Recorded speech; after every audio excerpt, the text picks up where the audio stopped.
Nino Kalańdadze, a former Deputy Foreign Minister of Georgia, a lawyer and a civil society leader and founder and executive director also of Czawczawadzę Center for European Studies and Civic Education, and also former MP. Is that correct?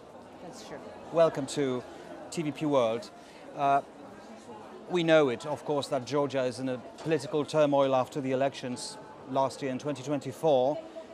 The ruling party suspended EU accession efforts, suppressing protests and the media. We know all those techniques. There are restrictions on demonstrations, of course, and increased arrests. And a lot of people also are protesting against the results of the elections. Can it bring any effect? Well, thanks for having me and thanks for keeping Georgia in your focus.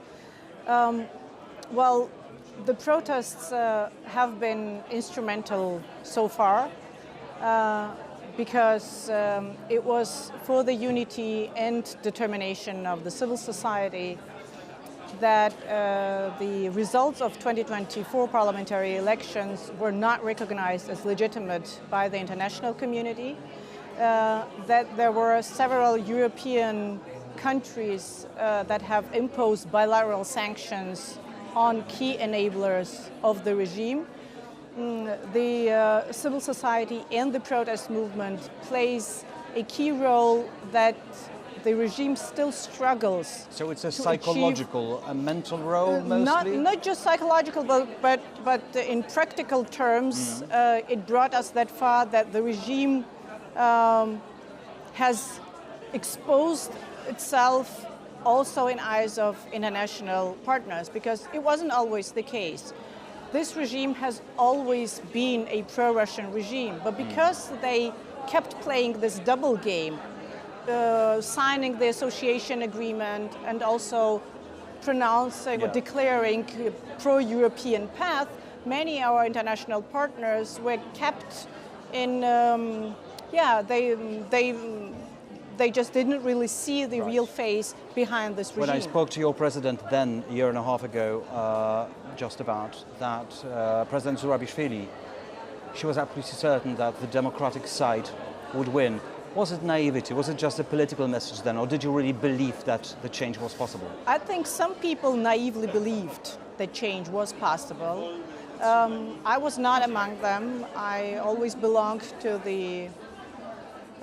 those who were pretty skeptical about the election outcome, not because the populist sentiment was less powerful, but because since 2016, this regime has managed to capture all key state institutions that are instrumental to achieve democratic change. Okay. Meaning they are controlling the government, the parliament, the judiciary, the law enforcement agencies, the constitutional court, the Central Election Commission, local municipalities, the money flow, big businesses, everything, and the media, most importantly the media. They have an overwhelming support of pro-government media outlets that spread, basically keep spreading Russian disinformation all along. So it is what what the modern political scientists call an electoral autocracy. You have elections, but you can never challenge the status quo. So when you look at the even more recent elections, the local elections, with a massive victory of the Georgian dream, that being about 82%. Is it an election fraud? Is it just what kind of diagnosis did you have for this? It's not just an election fraud. It is. These elections were conducted already by a regime that was labeled as regime by the international community since the 2024 parliamentary elections. The international community, at least the civilized world, does not recognize this regime as legitimate. They kept demanding new parliamentary elections, which means the entity that has conducted elections was never legitimate in the first place. So those election outcomes we cannot regard them as indicative in any way or representative of the population in any way. The turnout was the lowest in history of Georgia's elections.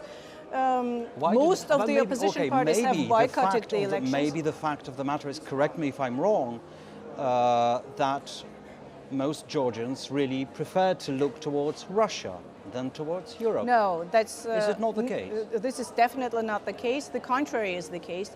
Most of the Georgian people, and it is believed to be about 80% of the Georgian population, that is very determined that Georgia So why didn't they go to vote? West. Why the turnout was so because miserable? They've lost trust in elections, because they've lost trust in Central Election Commission and in those institutions who are responsible to hold free and fair elections. So if they did lose trust in the electoral process, but they still want to look at the West and the European Union, Europe, how are they going to do it?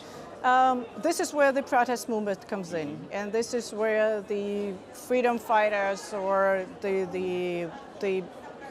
those who fight for democracy, this is where their role comes in, and this is a huge dilemma domestically, because on the one hand you have a power that has hijacked all power institutions.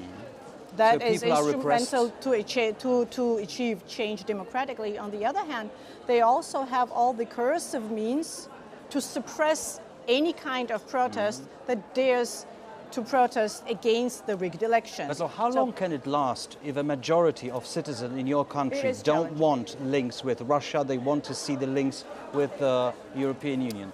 It is becoming increasingly challenging, particularly because the regime has been increasing their repressive measures on a daily basis.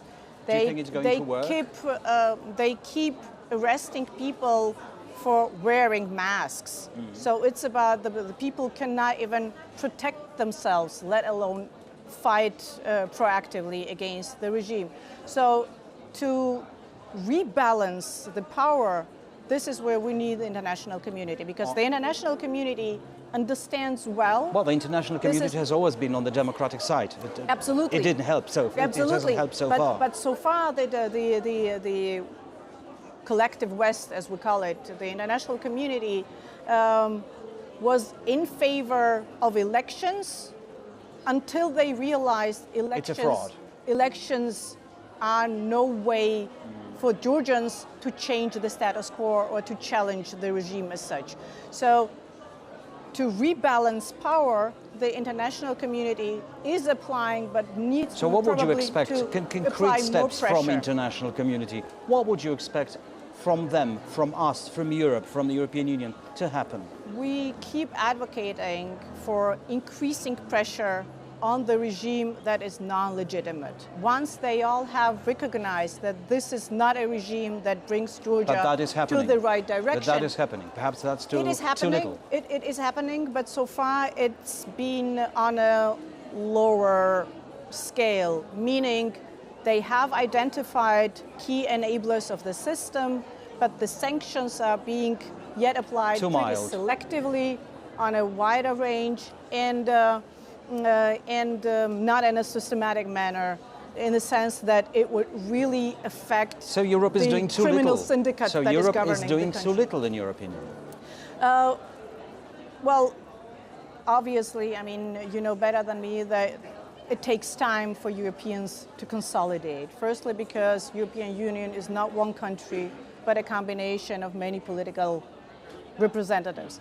They need to consolidate their power. They need to look beyond their bureaucratic restraints and be more flexible in the sense of applying also bilateral sanctions, but also key players such as Hungary or Slovakia, they are also an impediment undermining the process itself. When it comes to a unified approach of the European Union as such. Are you expecting, perhaps that's what's needed, are you expecting the growth of protests in the streets of Georgia? At this point, unfortunately, I'm expecting a decrease of the protests because the repressive machinery is way too powerful at this point. I do not expect the protest sentiment to calm down. This is not what I believe, because the Georgians are very determined that this is not a government they want, and they are in the meantime pretty much united in identifying the actual threat, that this regime is a criminal syndicate that is governed by Moscow, who is an occupier of the country. So it's, I don't believe that Georgian people will give up. What I fear is that, but they are losing given faith. the circumstance, They are losing faith, aren't they? They are not losing faith in being fightful, in a sense. But what we risk currently is that many will migrate. Many will just leave the country to simply survive, because we have examples of even Russia or Belarus, Which right? And lessens the chances of an effective opposition, really. Let's put it, we need to be realistic. It's a geopolitical struggle. It's now less up to Georgian people, and more it's about how the geopolitical circumstances will settle. Now, why is it, Mrs. Kаландაძე, why is it that Moldova, with similar problems in terms of the hybrid war from Russia, disinformation and so on, they did manage to resist it? Why didn't you? The key difference is that they have a sovereign government that acts in national interests, so they imply all the state means to withstand the overwhelming propaganda, while Georgia is being governed by a proxy regime that is controlled by Moscow and who is in charge of spreading disinformation, basically. So they imply, the Georgian government implies all the means to spread Russian disinformation, anti-Western cliches, and manipulate people when it comes to the EU aspiration or even Georgia-Russia relations. So if I would now compare situation in Moldova with Georgia, I would rather compare it with the previous government, who had challenges in relations with Russia, but had a political will to divert Georgia from Russian influence towards European Union. This is what Sandu is doing in a very determined manner, and Georgia is given this amazing geopolitical opportunity of window that has now has been created by the international community, that Georgia could also join the European Union pretty soon. Now we are having a proxy regime that is holding us back. Is it going to survive till next elections? There will be no elections. We all need to understand this regime is installing a system, what we call an electoral autocracy, meaning they will pretend have elections. That you have elections. Elections very much like elections are held in Moscow or in Belarus. And many Georgians, but also international players, have questioned whether Georgia can become another Belarus, since it's so different culturally and economically and ethnically, and the civil society is so vibrant, etc.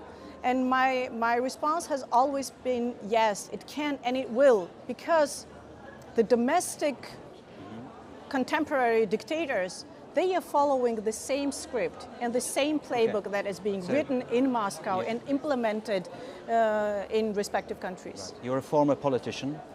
You're an activist at the moment, running an NGO, one of the first ones in your country. So where do you see hope for Georgia the next 5 years, perhaps 10 years, not such a long distance time? There are several reasons to believe that there is still hope. Firstly, because Georgia's society has proved to be remarkably resilient.